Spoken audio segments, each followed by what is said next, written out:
Hello, I'm sat here with my father, Edwin Freeman, who's going to tell us the story of his brother, Robert Leslie Freeman.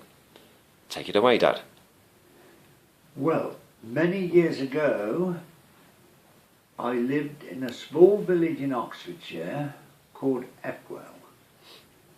There were 6 of us in family, 3 boys, 3 girls, and we lived in this small village, and of course being in a village you knew everyone and everybody.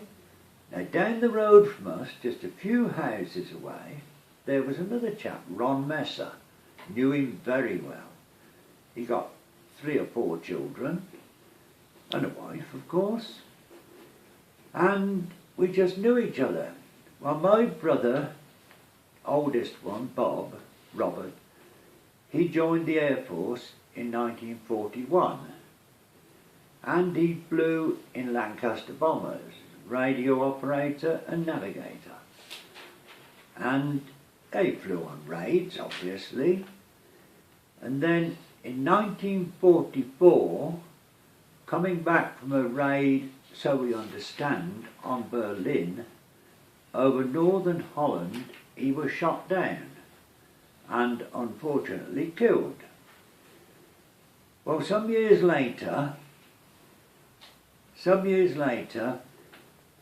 I was talking to Ron Messer, and we'd just been, myself and the other members of the family, had been to Holland to see where Bob was buried.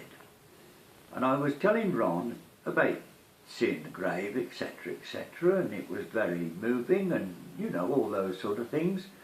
And Ron said, "But I've got a story to tell you as well about Bob." And I said, "Oh, have you?"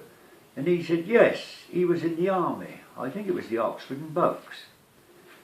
And at the time, it was after the D-Day, obviously. It was in Europe, in Holland, northern Holland. And he said, we used to watch the planes coming back every night, going back home.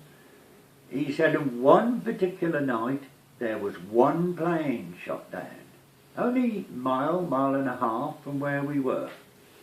And it crashed, and we said, oh, it's pity about that, you know, people getting killed. But he said, left it at that. He said, and then about 3 weeks later, I discovered that Bob, who I had known from childhood, was on that plane. He said, you'd never believe it. He said, but I never got a chance to go up and see where he crashed, obviously. But he said, I did see his plane coming down. He said, and that was to me a remarkable coincidence. We should live so close together, and then I'd be relatively close when he met his end. And that was the story, and I believe him absolutely, because he knew all the details. That's excellent. Thank you for sharing that with us, Dad.